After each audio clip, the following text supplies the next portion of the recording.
नमस्कार, मैं हूं संजय श्रीवास्तव और आप देख रहे हैं वीआईपी न्यूज। वीआईपी न्यूज के खास प्रोग्राम जन सदन में आप सभी का स्वागत है। नगर निकाय के जो चुनाव होने हैं उसकी समय सीमा समाप्त होने को आ गई। अगले माह समय सीमा समाप्त हो जाए, लेकिन अभी कोई भी हलचल नहीं, और हलचल नहीं है तो सत्ता पक्ष किस रणनीति पे काम कर रही है तो सत्ता पक्ष जानता है, लेकिन विपक्ष भी परेशान कि निकाय चुनाव ये क्यों नहीं घोषित कर रहे हैं या क्या रणनीति, लोकसभा चुनाव के बाद तो नहीं कराना है या किस रणनीति के तहत उस पर जाए। दूसरी तरफ कहते हैं कि सत्ता को घेरने के लिए विपक्ष रहती, लेकिन इस समय तो देहरादून में अजीबोगरीब स्थिति है। सत्ता पक्ष को सत्ता के ही लोग घेर। एक विधायक है, पहले मेयर थे, उन्होंने सरकार पे सीधे सीधे आरोप लगाया है कि स्मार्ट सिटी प्रोजेक्ट को जो भी नियम कानून था उसको धत्ता बताते हुए कार्य किया, और उन्होंने सीधे सीधे जांच की मांग की, और उन्होंने कहा है कि अगर ऑडिट हो जाए तो सारे पोल खुल जाए। और उसके साथ उन्होंने एक बड़ा आरोप ये भी लगाया कि देहरादून स्थित परेड ग्राउंड में जो पैसा लगाया गया अनर्गल रूप से लगाया, जबकि इतना खर्च नहीं हुआ है। उसकी बाइट भी हम आपको सुनाएंगे। विनोद चमोली ने प्रेस किया, प्रेस में खुल के सत्ता पे आरोप लगाया। तो अब ये नहीं समझ में आ रहा है कि सत्ता के नुमाइंदे होकर के वह क्या चाहते, क्या निकाय चुनाव के मद्देनजर उनकी भी कोई रणनीति है, या प्रेशर पॉलिटिक्स चल रही है कि जो मंत्री पद भरे जाने हैं उनके लिए मान मनोबल हो और उन्हें शांत किया जाए, उन्हें मंत्री पद दिया जाए। कई विषय, क्योंकि एक विधायक अगर अपने ही सरकार के लोगों पे आरोप लगा रहा है और चुनाव भी सामने, उसे किस नजर से देखा जाए। देखने की बात है तो फिर चर्चा बनती है, और चर्चा बनती है तो इसी चर्चा जायज है और हम चर्चा करने बैठे। हमारे साथ भारतीय जनता पार्टी के वरिष्ठ नेता सत्यवीर सिंह चौहान जी हैं। बहुत बहुत चौहान जी आपका स्वागत। कांग्रेस के आशीष नौटियाल जी हैं। आशीष जी बहुत बहुत स्वागत। और इन दोनों लोगों के साथ वरिष्ठ पत्रकार दीपक जुड़े जी हमारे साथ। दीपक जी बहुत बहुत स्वागत। सीधे सबसे पहले हम सत्यवीर जी के पास चलते हैं। चौहान साहब, ये किस रणनीति का हिस्सा है कि एक विधायक सीधे अपने ही सरकार के लोगों पे आरोप लगा रहे हैं? एक दूसरा, निकाय चुनाव की जो समय सीमा है अगले माह समाप्त हो रही है, पहले ही सप्ताह 2 दिसंबर, उसके लिए अभी तक कोई नोटिफिकेशन नहीं है, कोई तैयारी नहीं है। असमंजस की स्थिति में विपक्ष भी जानना चाहता है और हमारे दर्शक भी जानना चाहते हैं। दोनों विषय पे छोटी छोटी टिप्पणी के साथ हम आज सीधे डिबेट में जाएंगे। एक तो ये कि निकाय चुनाव पे सरकार का क्या आरोप है, दूसरा सत्ता के विधायक सत्ता पे आरोप क्यों लगा। जी संजय जी, नगर निगम के जो चुनाव है तो थोड़ा सा मैं आपको ये बता देता हूँ। पिछले 5 वर्षों में नगर निगम ने देहरादून के अंदर बहुत ही अच्छा काम किया है, और एक बार भी आपको देखने को ये नहीं मिला कि कर्मचारियों की किसी प्रकार की हड़ताल, चाहे वो आपके सैलरी से या वेतनमान से लेके किसी भी तरह का आपको इस प्रकार का जो इन 5 वर्षों में देखने को नहीं मिला। तो इस लिहाजा से भी मैं सफल मानता हूँ। कांग्रेस के समय में कई बार ये आपने देखा होगा कि धरने प्रदर्शन जब पहले कभी रही है तो लगातार भारतीय जनता पार्टी की यहाँ पे नेतृत्व कर रही है नगर निगम में। आने वाले समय में जैसे कि चुनाव आयोग करवाता है, स्टेट चुनाव आयोग होता है, वो परिसीमन का भी देखता है, उसके बाद जाति आपके रिजर्वेशन का आंकड़ा भी देखता है कि किस आधार पर एक बार के चुनाव को कराया जाए। अभी तो जिस प्रकार से और एक महत्वपूर्ण बात है कि देहरादून को जिस प्रकार से स्वच्छ देहरादून बनाने में एक महत्वपूर्ण योगदान दिया है, तो आप कहीं भी ये देख नहीं सकते कि कहीं कूड़े के ढेर मिलने हो गया किसी प्रकार का आपको ये देखने को मिला हो कि भाई इससे बीमारियां फैल रही। बहुत अच्छा काम हमारे नगर निगम ने किया है। और बात रही कि भाई स्मार्ट सिटी को लेकर ये कार्य जो 2018 में शुरू हुआ था, आदरणीय प्रधानमंत्री मोदी जी का ये जो प्रेरणीय कार्य है कि इस प्रकार से प्रत्येक राज्य की जो राजधानी है उसको स्मार्ट सिटी बनाया जाए। कुल मिला के उनको तो है ही, और कुछ भारत की जो 100 ऐसी सिटी है जिनको की स्मार्ट सिटी बनाया जा रहा है। उस लिहाजा से अगर देहरादून की बात करूं तो बहुत अच्छे काम हुए हैं। लगातार कामों में गति देखने को मिली है जब से हम कोविड से उभरे हैं। कोविड के कालखंड में हमको बड़ा आघात पहुंचा कि जिस समय का पूरा काम एक तरीके से टर्मिनेट हो गया कि लेबर चली गई, काम बंद हो गया, सब ये हो गया।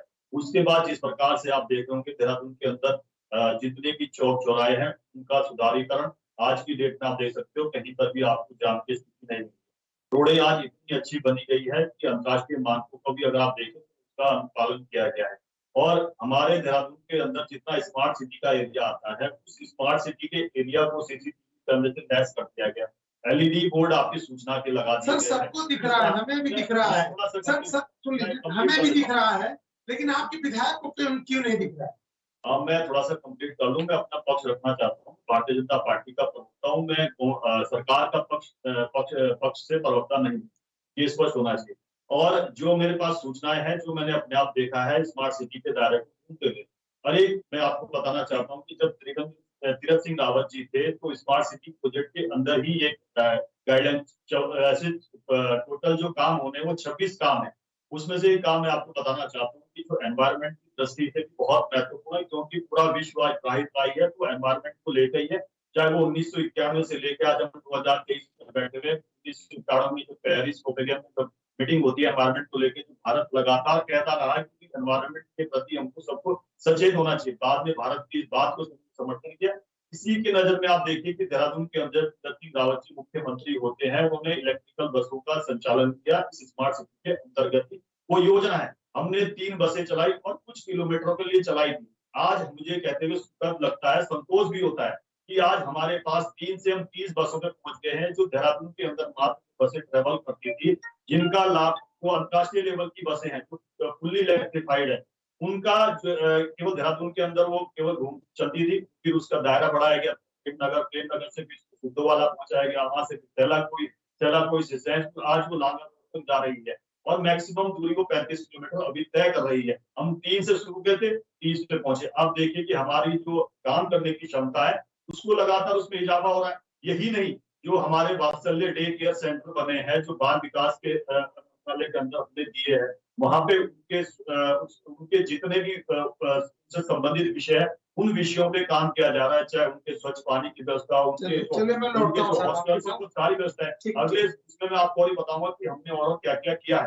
हमने वो सभी कार्य करने का पूर्ण रूप से सुचिता और पारदर्शिता के साथ आगे बढ़ने का काम किया है, जो कि लोगों को हमसे अपेक्षा है। आशीष जी, अब तो जो सत्ता है, सरकार है, उसमें विपक्ष की जरूरत ही नहीं, उन्हीं के लोगों ने आरोप लगाना शुरू कर दिया है। और अभी चौहान साहब ने तो सीधे सीधे पल्ला भी झाड़ लिया। उनका कहना है कि मैं संगठन का प्रवक्ता हूं, सरकार का प्रवक्ता नहीं हूं। इसको कैसे ये ऐसा लग रहा है कई सालों बाद आप इतनी लंबी चौड़ी चिट्ठी बता दी। आप देखें, ये कहते हैं कि हड़ताल ही नहीं हो रही नगर, रोज नगर निगम में हड़ताल होती है, कूड़े उठाने वाले काम करते हैं और जिन पे एलईडी का ठेका है वो परेशान है, एलईडी वाले बदले जाते हैं बार-बार। रोज नगर निगम के अंदर यही काम होता है, एलईडी नहीं लग पा रही, कूड़ा उठाने वाले इतने परेशान है, वो अपने कई दिन आते नहीं कि इतना लोड है उनके ऊपर। वो कहते हैं हमारे पास हम कहाँ जाए और कैसे जाए, गाड़ियां कम है, कूड़ा नहीं उठ रहा है प्रॉपर से। और उसके बाद भी आज की डेट में जो अभी ने बताया कहीं कूड़ा नहीं दिखता, तो कूड़ा नहीं दिखता तो अपने हरे रंग के कार्ड खरीद के अपने घरों में लगाए। ये क्यों लगाए थे आप? कूड़े को दबाने के लिए आप कार्टून का प्रयोग कर रहे हैं, पर कूड़ा नहीं उठा पा रहे हैं। हर जगह कूड़ा ही कूड़ा में दिख रहा है। वो भाई और जरूरी बात है, तो बीमारी के नाम पर कह रहे हैं कोई बीमारी नहीं। इतनी बड़ी डेंगू बीमारी यदि हमारे से होगी, आप देखिए कितने लोग मर गए से, और उसका कारण सीधा और सीधा इनका स्मार्ट सिटी का प्रोजेक्ट और इनकी नगर निगम की लापरवाही है, जो टाइम पर इन छिड़काव नहीं कर पाया, तो आज ये होना ही। और आप देखिए उसमें सरकार कहती है कि हमने डेंगू पे काम किया। हमने देखा लोगों को तड़पते हुए, सरकार ने गाइडलाइन जारी कर दी, जब किसी की परेश 10,000 से कम होगी तो ही एडमिट करना, नहीं तो एडमिट मत। लोग तड़प रहे थे, एडमिट नहीं हो पा रहे थे। प्राइवेट हॉस्पिटल ने पल्ला झाड़ दिया कि मैं से एडमिट नहीं करूंगा, या डेंगू के नाम पे एडमिट नहीं करूंगा, किसी दूसरे नाम पे करूंगा, क्योंकि सरकार उसके पीछे पड़ जाती कि आपने इसको भर्ती क्यों। डेंगू के टाइम पर हमने देखा, आप कहते थे कि हमने प्लेट्स व्यवस्था कर दी, कोई व्यवस्था ही नहीं थी। इन्होंने क्या करा, 2-4-10 एनजीओ को एक साथ मिलाकर एक व्हाट्सएप ग्रुप बनाया, इन्होंने सरकारी नंबर प्रोवाइड किया, कहा इस नंबर पर फोन करो, हम आपको प्लेट्स की व्यवस्था करके देंगे। जब उस पर जब कोई फोन करता था तो मैसेज सर्कुलेट होता था। कोई एक आम व्यक्ति जो बेचारे नए युवा हैं, वो ब्लड देने के लिए आप जब आगे आते थे तो उनको किसी कैलाश हॉस्पिटल जैसे 5-7 जगह चिन्हित थी जिनके पास प्लेट्स निकालने की मशीन थी। 12,000 रुपए पे करने के बाद एक प्लेट्स की पाउच निकाला गया था जम्बो पैक जो। इसमें सरकार की कोई व्यवस्था नहीं थी जो कह रहे हैं। और उन हॉस्पिटल के अंदर उस समय मशीन ही खत्म हो गई थी और कई दिनों बाद मशीनें आई। वो अगर प्राइवेट हॉस्पिटल में होते तो शायद लोगों में जान नहीं बचता थी, इनकी उस व्यवस्था में थी। आप हर जगह तो फेल। नगर निगम का चुनाव इसलिए नहीं करा पा रहे क्योंकि आपको पता है कि आपने इतनी घटिया व्यवस्था बना के थी। आपसे पूरे वार्डों के लोग खफा हैं क्योंकि उनके यहाँ ना तो समय पर लाइन लगती है। और मैं आपको एक बात और बताना चाहूंगा, एक समय तक नगर निगम शुरू रामा जी आए थे तो उन्होंने टोल फ्री नंबर भी बनाया। उन्होंने एक कॉल सेंटर बनाया था, लेकिन उसके बाद अचानक से कॉल सेंटर बंद कर दिया जहाँ शिकायतें हो पाती कि हमारे पानी नहीं, कमरे नहीं, जो भी समस्या है, पर उस नंबर को भी उन्होंने बंद किया। स्मार्ट सिटी के नाम पर तो इन्होंने पूरा पैसे खाने का काम किया। और यही नहीं, पूरे देश में आप अगर देखें, पूरे देश के अंदर कोई 1-2 स्मार्ट सिटी बता देंगे लोग, ये स्मार्ट सिटी बनी, जाओ देख के आओ। इस तरह की स्मार्ट सिटी सिर्फ पैसे खाने का काम है। आज स्मार्ट सिटी के अंदर इन्होंने पानी के जो एटीएम लगाए, वो एटीएम खराब हो चुके हैं। मतलब विनोद चमोली जी ने जो आरोप लगाया है, आशीष जी, ये माना जाए कि वह आपके आरोप नहीं है, आपके द्वारा लगाए गए आरोप को सत्य साबित है। निश्चित देखें, जो व्यक्ति सही होगा वो ये नहीं देखेगा मैं किस राजनीतिक पार्टी से आता हूँ, जनता का हित होगा। आज उत्तराखंड 1,20,000 करोड़ कर्ज में डाल दिया इन्होंने। और मैं कल को अमित शाह जी को देख रहा था कहीं कनाडा पे कहाँ पे कौन से राज्य में उन्होंने रैली कर रहे थे, वो वहां का कर्ज बता रहे थे। उनको इस शर्म नहीं आई कि उत्तराखंड को 1,20,000 करोड़ के कर्जे में और भारतीय जनता पार्टी के कुनीतियों के कारण और फालतू खर्चे के कारण इसके अलावा। चलिए दीपक जी, भारतीय जनता पार्टी देश की सबसे बड़ी पार्टी है, सबसे मजबूत पार्टी है। केंद्र में भी उनकी सरकार है और पूरे बहुमत के साथ प्रदेश में भी। और ऐसे में अगर स्मार्ट सिटी उनका और भारतीय जनता पार्टी का ये प्रोजेक्ट है, ये ड्रीम प्रोजेक्ट है प्रधानमंत्री नरेंद्र मोदी जी, और उस प्रोजेक्ट पे काम किया जा रहा है। चाहे सुविधा असुविधा, अच्छा बुरा, ये सारा शहर भी देख रहा है, आप भी देख रहे हैं, हम भी देख रहे हैं। लेकिन जब सत्ता का या सरकार का ही नुमाइंदा अगर आरोप लगा रहा है और दूसरी तरफ इसको निकाय चुनाव के मद्देनजर भी देखा जा रहा है, तो क्या ये माना जाए ये प्रेशर पॉलिटिक्स है? विनोद चमोली जी के द्वारा स्मार्ट सिटी पर जो आरोप लगाया गया है उसे किस नजर से देखा? ये तो सही है। पता है जी हैं उनके साथ तो बहुत मुश्किल ये बात कि होने चाहिए तो कुछ हुआ ही नहीं। ये सफाई की जहाँ तक बात है तो अभी परसों की तो घटना है कि कूड़े वाली गाड़ी वहाँ पे गई, उसको करंट लग गया भाई, इसकी डेथ भी हो गई। इसके ऊपर कोई नगर निगम ने बताया जो प्राइवेट कंपनी है तो उसको ना कोई मुआवजा नहीं सरकार की। तो ये तो पक्की बात है कि अगर विधायक बेसिकली खुद पे ही इतना प्रेशर है कि उसे समझ नहीं आ रहा कि उनको जरूर अब लग रहा है क्योंकि इसके बाद आने वाला टाइम में उनको 24 में वोट अगर वहां से अपने उससे वोट भी दिलवाना तो क्या करें इसलिए वो प्रेशर बना रहे हैं जिससे कुछ कार्य हो सके, जनता को देखे कि भाई कुछ कार्य हो रहा है तो वो उसके ऊपर। अच्छा, मतलब ये माना जाए कि विनोद चमोली जी का ये जो वक्तव्य है वह काम कराने के लिए है, बल्कि उसका राजनीतिक कोई फायदा लेने के लिए नहीं। अभी तो नहीं सतबीर जी, आपने निकाय के चुनाव के मद्देनजर और कम से कम देहरादून के लिए आपने बहुत सी प्रोजेक्ट बताया कि बड़ी मजबूती से चल रहे हैं, सफलतापूर्वक चल रहे हैं, त्रिवेंद्र सिंह रावत जी के द्वारा चले गए। लेकिन कांग्रेस के नुमाइंदे भी और एक वरिष्ठ पत्रकार भी कह रहे हैं कि देहरादून में ये दिख रहा है किस तरह से स्मार्ट सिटी के जो प्रोजेक्ट है उसके नाम पर सड़कें नहीं तैयार हो पाई हैं, केवल बड़े बड़े बैनर पोस्टर। अगर कहा जाए तो देहरादून के गली कुच्चों तक में जो ये आपने दुकान के जो प्लेट्स हैं या उनके बैनर्स हैं उसको बदलने तक का ही काम किया। सतबीर सिंह, आज संजय जी बड़ा हास्यास्पद है कि कुछ लोगों को ये नहीं दिखा कि अपने इसी कमरों से जब बाहर निकलते हैं इतनी चमचमाती रोडें आज की डेट में मिल रही है। हमने जो ड्रेनेज सिस्टम था उस ड्रेनेज सिस्टम को लगभग मुझे लगता है कि जो इनर देहरादून है उसमें तो हमने सारा का सारा उसको अंडरग्राउंड कर दिया है।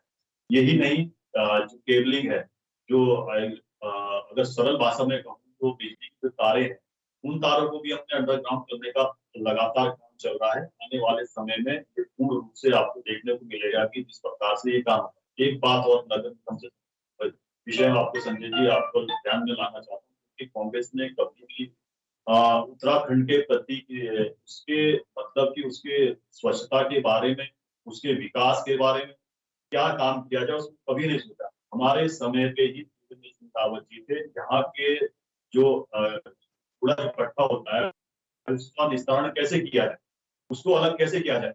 भाई जो गाड़ियां जो सुबह आती भी है जो कैलाश खेर की आवाज में आप सुनते भी है आवाजें कि भाई स्वच्छ भारत का जो प्रधानमंत्री मोदी ने जब चलाया था हमारे समय पे ही जो सैंसपुर विधानसभा में पड़ता है जो गार्बेज जहाँ पे एक मशीन हमने पूरा प्लांट लगाया वहाँ पे सेग्रीगेट किया जाता है अलग अलग उसमें किया जाता है कि किससे खाद बनाना है किससे क्या करना है सारा किया जाता है।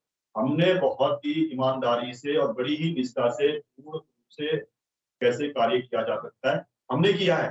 प्रबल इच्छा शक्ति हमने दिखाई है कि इस प्रकार से उत्तराखंड के विभिन्न भागों में जो आवश्यकता है उन आवश्यकताओं की पूर्ति की जाए। देहरादून के अंदर जब मैं बात करता हूँ आप जितनी भी रोडें देख लीजिए आज की डेट में आपको कहीं भी गड्ढा नहीं दिखेगा। सारी की सारी रोडें आप देख लीजिए किस प्रकार से बना दी गई है। यही नहीं इस प्रकार से मैं आपको कहना चाहूंगा जब ग्रेड गांव की बात ही आ जाती है इसी प्रोजेक्ट के अंदर स्मार्ट सिटी के अंदर है कि ग्रीन बिल्डिंग बनाई जाए। आप देख लीजिए वो ग्रीन बिल्डिंग आपके ग्रेड गांव में बनी है जिसको लाइब्रेरी के नाम से भी बोला जाता है। वहां पर कई मुझे लगता है 100 से अधिक तो वहाँ कंप्यूटर है फ्री में वहाँ बच्चे अपनी वहां पर जा रहे हैं निःशुल्क वहाँ पे पढ़ाई कर रहे हो अपना जिसको अध्ययन करना है अध्ययन कर रहे हैं। और वो स्मार्ट सिटी का वो ग्राउंड जहाँ पे मतलब मुझे लगता है कि हजारों की संख्या में वहां पर सुबह लोग घूमने आते हैं उसको पूरा लेकिन पूरा चौहान सर किस उस प्रकार पर से भी आरोप लगाए आपके विधायक जी ने कि समझ में ही नहीं आ रहा है। विधायक जी का कहना है कि समझ में नहीं आ रहा है कि इस परेड ग्राउंड में 38 करोड़ रुपए कहाँ खर्च कर दिए गए दिख नहीं रहा उनको। मैं अब जो बात आपको बताऊंगा जो धरातल पर काम हुए हैं जो प्रकाशित हुए हैं वही काम बता रहा हूँ मैं उससे इतर कोई भी आपको बात नहीं नो डाउट और ये नहीं परेड ग्राउंड बहुत सुंदर बना बड़ा अच्छा लगता है वहाँ जाके। महत्वपूर्ण विषय में आपको बताना चाहता हूँ इस देहरादून के अंदर जब मैं कई वर्षों से मैं देखता आ रहा हूँ एक बड़ी समस्या थी कि यहाँ पे टॉयलेट्स की बड़ी समस्या थी कहीं पे भी चले जाते थे वो खड़े हो जाते थे और आप जब जाते थे मतलब मेन जो रास्ते उन रास्तों से भी आपको करना होता था।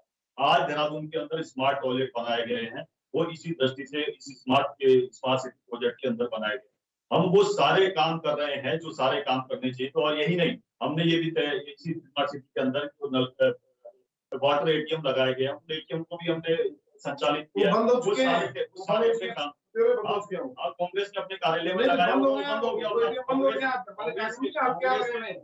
सड़कों में लगे हुए हमने कहीं बंद होने नहीं दिया उनके आगे वो गाड़ियां खड़ी कर रहे हैं कांग्रेस के कार्यालय में दिए जा रहे हैं आपको अच्छा दिख रहा है मुझे तो ये पता चल रहा है कांग्रेस कार्यालय में बिजली के बिल भी दिए जा रहे हैं। अब हो सकता है कि उस मानसिकता में अब ये दूसरी चीजें भी लगी क्योंकि फिर दूसरी चीजें भी संचालित नहीं हो रही सब चीजें सही तरीके से संचालित हो रही है। और यही नहीं आने वाले समय में इस देहरादून में और कम से कम डीजल बसों का या डीजल जो वाहन है जो ट्रांसपोर्टेशन के लिए यूज होते हैं प्राइवेट ट्रांसपोर्टेशन उसका भी भार कम करने के हम काम कर रहे हैं। और यही नहीं आउटर में हम किस प्रकार से ये देहरादून के अंदर जो लोड है ट्रांसपोर्टेशन का उसको कैसे कम किया जाए वो लगातार हर विषयों पे काम चल रहा है। और निकाय चुनाव की मैंने आपको पहले ही बताया कि परिसीमन पे काम चल रहा है। चुनाव आयोग ये तय करता है कि भाई उसके पास ये कोई सरकार तो तय नहीं करती है चाहे वो प्रधान पंचायत के चुनाव हो चाहे निगम के चुनाव हो चाहे राज्य के चुनाव हो चाहे आप तैयार हैं हम तो बिल्कुल तैयार है चुनाव में जाने के लिए आप तैयार हैं। हमारा कार्यकर्ता बिल्कुल तैयार है हमें तो कोई दिक्कत नहीं है हम तो अपने कामों के आधार पर जाएंगे। मात्र एक पार्टी है बात भारत के अंदर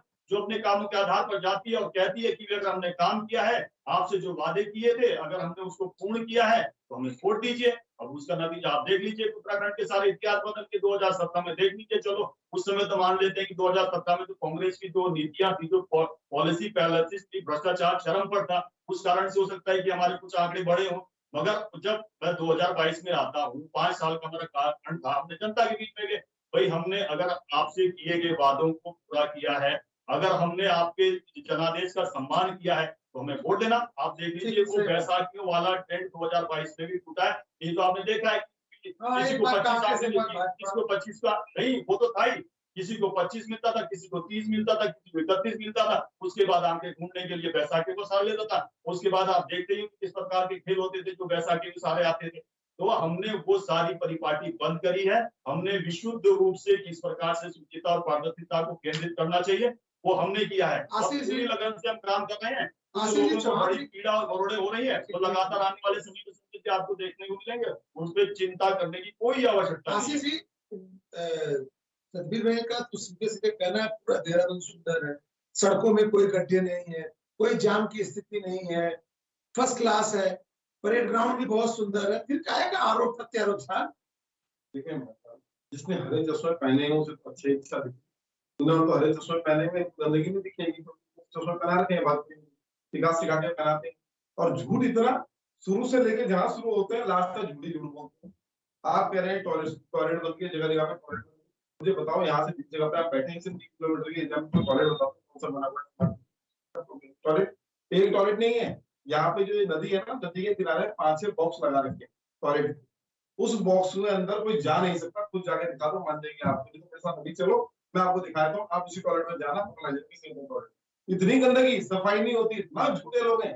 मतलब जो इंसान टॉयलेट के नाम पे पैसे खा जाए, जो इंसान भगवान के नाम पे सोना खा जाए, ये क्या करेंगे बताओ? आप टॉयलेट अपनी को नहीं छोड़ा, आपने आपने मंदिरों को नहीं छोड़ा, आपने हमारी पूजा पाठ हमारे पौराणिक चीजों को नहीं छोड़ा, आपने हमारे तीर्थ पुरोहितों को नहीं छोड़ा, घर तोड़ दिए। बद्रीनाथ सिद्धर में जब ये तीर्थ पुरोहित अपने घर आए थे बेचारे, जो कबाड़ बंद होते हैं, इन्होंने स्मार्ट पुरोहित के नाम पर घर तोड़ दी और उनका सामान जाके कहीं कहाँ फेंक दिया, वो सामान नहीं मिलता, बेचारे तीर्थ पुरोहित परेशान है।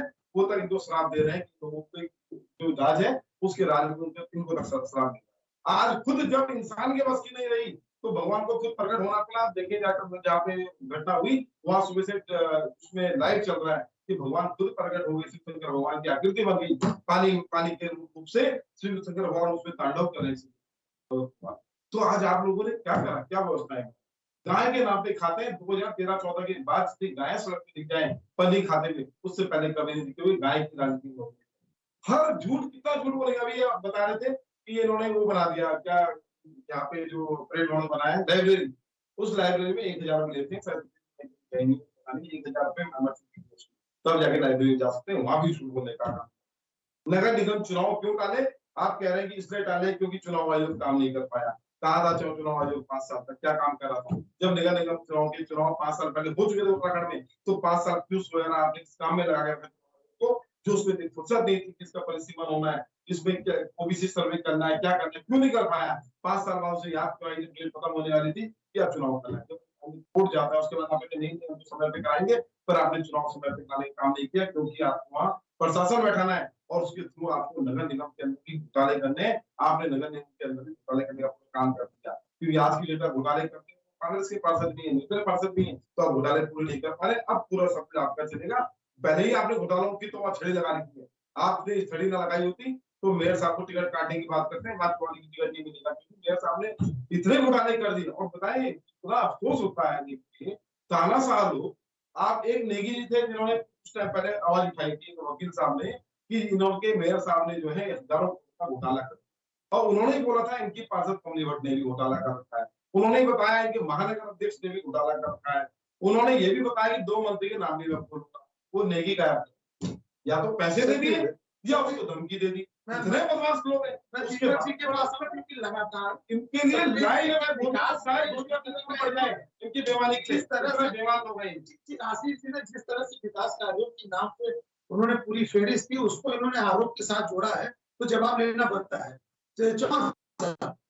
संजय जी, जिनका पूरा कालखंड ही भ्रष्टाचार में रहा हो और भ्रष्टाचार मुक्त शासन मिल रहा हो और उसके बाद जितने आप चुनाव का लीजिए आप, संजय जी मैं कहना चाहता हूँ किसी की भी सरकार हो उसका अगर आपको देखना है कि ये जनता के अनुकूल चल रही है या भ्रष्टाचार के खिलाफ चल रही है, तो उसमें बीच में जितने भी चुनाव आते, किसी भी प्रकार के चुनाव आते, चाहे निकाय के, पंचायत के, चाहे विधानसभा के चुनाव है, कोई भी चुनाव, आप उठा के देखिए 2022 के बाद जितने चुनाव आए हैं, कांग्रेस कहां पर है और हम कहां पर हैं। हरिद्वार के चुनाव उठा देख लीजिए, आपके साथ तमाम डिबेटों में था, आपने कहा था कि आप भारतीय जनता पार्टी की कभी भी वहां पर इस प्रकार की धरातलीय स्थिति नहीं रही है कि वहां पर अपना ब्लॉक प्रमुख भी एक बना सके, कि अपना जिला पंचायत अध्यक्ष बना सके। 6 के 6 ब्लॉक प्रमुख हमारे बने, जिला पंचायत अध्यक्ष हमारा बना। फिर अब और छोड़िए, ये भी छोड़ दीजिए, अब मैं चलो इसको मान लेता हूँ कि भाई हमारे कार्यकर्ताओं ने बल पे हमने जीता है। और आप ये बता दीजिए, अभी अभी बागेश्वर का चुनाव हुआ है, वहां पर क्या स्थिति कांग्रेस की हुई है? अगर इनकी सुन लीजिए, हरे तो राहुल गांधी जी, राहुल गांधी जी 1500 वोटों से थोड़ा उसके हम तो 2 से चले थे, अभी तो 100 पे है।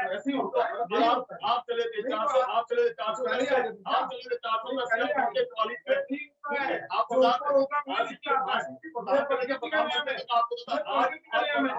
प्रधानमंत्री भी नहीं करता, प्रधानमंत्री बनने के बाद देख रहे हैं क्या राहुल गांधी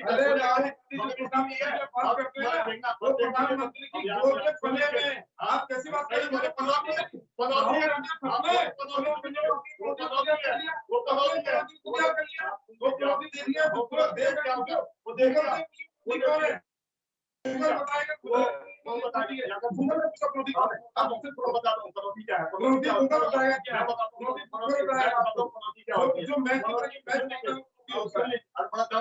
पनौती नाम आता है क्योंकि पनौती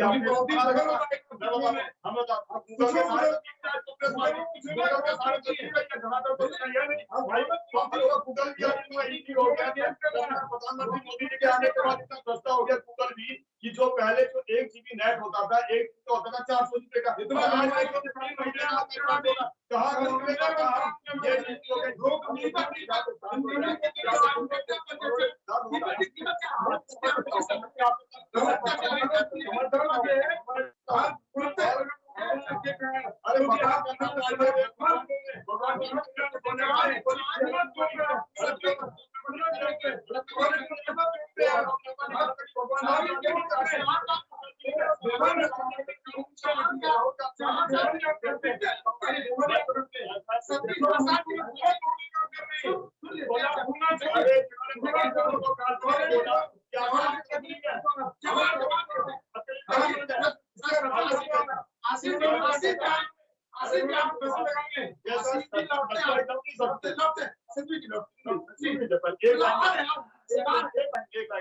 जो अभी कह रहे थे भगवान का नाम ले रहे थे, 1 2 3 लाइनें कंप्लीट करना चाहता हूँ। अगर आशीष जी का दर्द अगर कम हो गया होगा, काल्पनिक भी अगर इनके सोनिया गांधी ने लिख के दिया था, सुप्रीम कोर्ट ने आज भी पढ़ा हुआ है।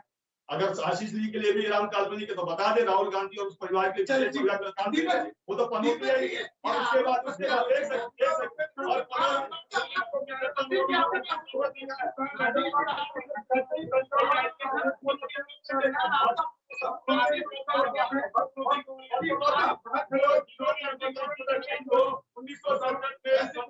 बाद साधु संतों पर गोलियां चलवाई हो, गो रक्षा दल पर कोई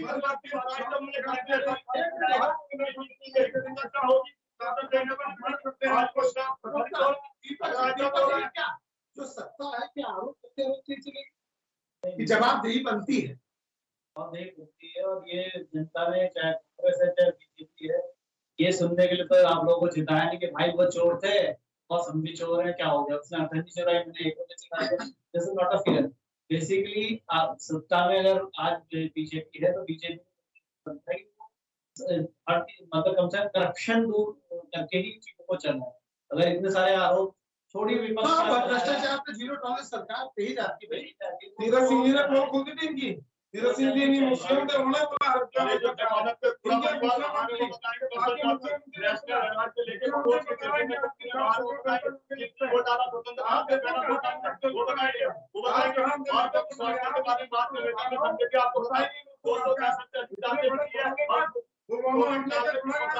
गाय और भैंस का बच्चे का मिला हुआ है जहां से भी पेट उसके बाद और सारे किताबें और ऑनलाइन एक समय संजय जी ये हमने फ्री में सबका इलाज किया है और 5 लाख आयुष्मान योजना के द्वारा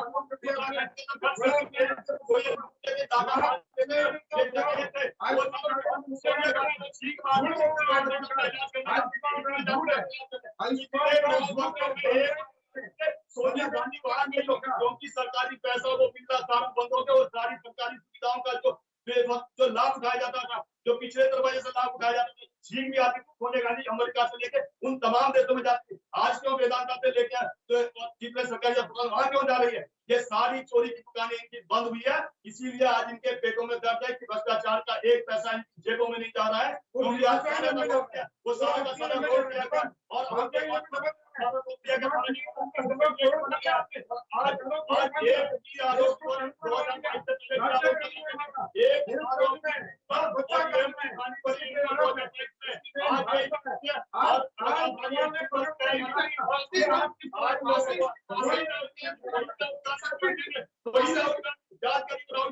मंदिरों में लड़के छेड़ने जाते हैं। आज देखो किस प्रकार से जनों के ऊपर कोट पहनते हैं, भगवान भगवान कर रहे हैं। बड़ा संतोष होता है कि हमारे नेताओं ने एक समय तक समाज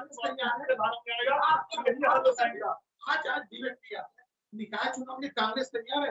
आशीष जी, कांग्रेस निश्चित तैयार है, तभी बार बार हम लोग के बयान आ रहे हैं। हरीश साहब ने कहा था वहां पर आपने नहीं करा पा रहे हैं।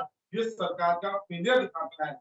निकाय चुनाव इसलिए नहीं करा रहे हैं कि अगर निकाय चुनाव में हारते हैं तो लोग हरिद्वार के लिए भी ऐसा ही कह रहे हैं पड़ेगा और चुनाव में इससे पहले देखो चंपावत में जब चुनाव हुआ था हमने वो चुनाव भी देखा था। हमारे प्रदेश वोट पड़े हमने वो भी देखे थे और हमने 2 साल के अंदर अंदर बागेश्वर चुनाव भी देखा। हमारे प्रदेश हरिद्वार में वो भी देखे, गोपेश्वर भी बोलो, हरिद्वार क्या हुआ? वो चुनाव हरिद्वार में गोपेश्वर चुनाव हुआ, नहीं गोपेश्वर चुनाव हुआ के अंदर नहीं गोपेश्वर चुनाव हुआ तो भाई बताइए गोपेश्वर चुनाव हुआ, गोपेश्वर बताइए ना, अब आपको बताइए, आप चुनाव करके यही नहीं बताइए गोपेश्वर को चुनाव हुआ, कौन चुनाव हुआ, क्या बात कर रही है आप? क्या होता है बढ़ रही है। और जो आप लोगों ने गलत भ्रम जो लोगों के मन में डाला था कि कांग्रेस पार्टी के अध्यक्ष काम के नहीं है, कांग्रेस पार्टी काम की नहीं है, आज जनता ने देखा और जनता ने इनको बहुत साबित किया। जहां जाते हैं तो ये आए, ये इतना खतरनाक वायरस, कैसे कहते हैं वायरस से बीमारियां चुनौती वही तो होता है। जैसी कमरे में मैं बताता हूँ किसको कहता हूँ 1975 में जो कालखंड में हंसी लगाई वो होती है। जब आदमी आता है और भ्रष्टाचार आती है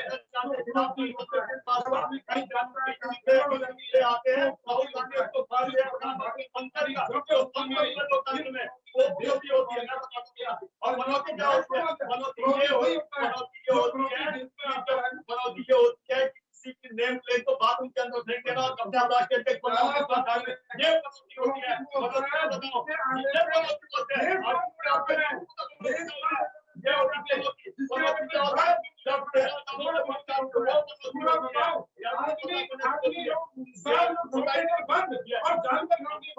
ये है प्रवृत्ति और तो ये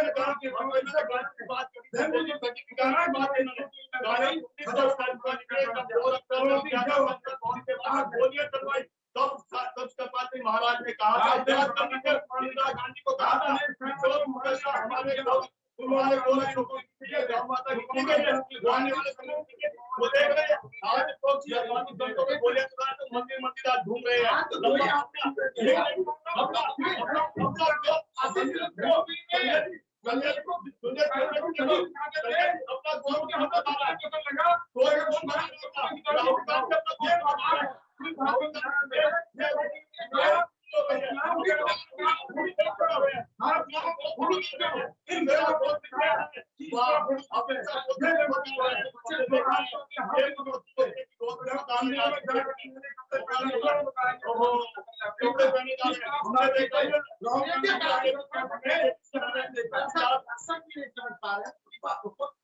क्या माना जाए कि निकाय चुनाव आगे ले जाने में भाजपा का फायदा है, इसलिए इसको लटकाया जा रहा है? ये तो है क्योंकि 2024 में ऑलरेडी चुनाव होने हैं। हाँ, उसको देखते हुए तो इसको आगे मैं तो संजय जी कहना चाहता हूँ 1 नेशन इलेक्शन पे आ जाओ, हम तो बात कर रहे हैं क्यों नहीं आते क्यों नहीं आते महिलाओं के आरक्षण पे इतने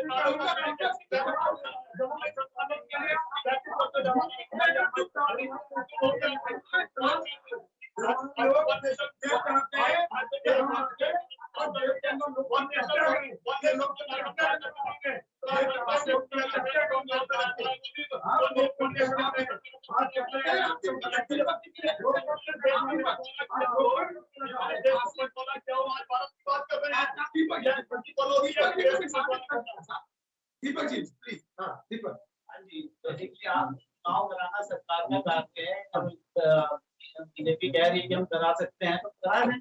हाँ। कांग्रेस को ये दे ही क्यों रहे हैं कि भैया निकाय में जब देहरादून की अगर बात की जाए तो दीपक जी यहाँ पे भारतीय जनता पार्टी मजबूत स्थिति में है, इसलिए आपको लगता है कि अगर मजबूत स्थिति में होती तो क्यों ऐसा करती? देखिए मजबूत है नहीं, ये तो चुनाव ही बदलता है, क्योंकि जनता का दिल तो कोई भी नहीं जानता। बहुत समय ऐसा लगता है कि बीजेपी जीत जाएगी, बट हर बार तो कांग्रेस ही जीत जाती है। और ये निकाय चुनाव वैसे भी पर्सनल बेस पे ज्यादा। चलिए धन्यवाद दीपक जी, धन्यवाद आशीष नौटियाल जी और धन्यवाद सतवीर सिंह चौहान जी। विषय महत्वपूर्ण इसलिए बनता है क्योंकि अगले माह 2 तारीख को नगर निगम जो निकाय है उनकी कार्यकाल खत्म और अभी भी कोई हलचल नहीं, और हलचल नहीं है तो फिर चर्चा बनता है, और चर्चा बनता है इसीलिए हम आपके पास चर्चा लेके वह विषय लेकर के आते हैं कि निकाय, अगर नगर निकाय है, कोई भी चुनाव है और चुनाव की तैयारी दिखती है और दिखनी भी चाहिए, क्योंकि चुनाव में अगर जाना है तो दोनों पार्टी जो सत्ता में हुआ और विपक्ष में जितने वो उस तैयारी से जाते हैं, उम्मीद के साथ रहते हैं कि हमें चुनाव में जाना। और अगर अभी हलचल नहीं है तो आदमी क्या उम्मीद करे कि चुनाव होगा, कब होगा, कैसे होगा? मैं समझता हूं सरकार को भी ये बताना चाहिए कि अगर कार्यकाल खत्म हो रहा है तो कितने दिन के बाद चुनाव होगा और किस रणनीति के तहत होगा। धन्यवाद। देखते रहिए ABP न्यूज़।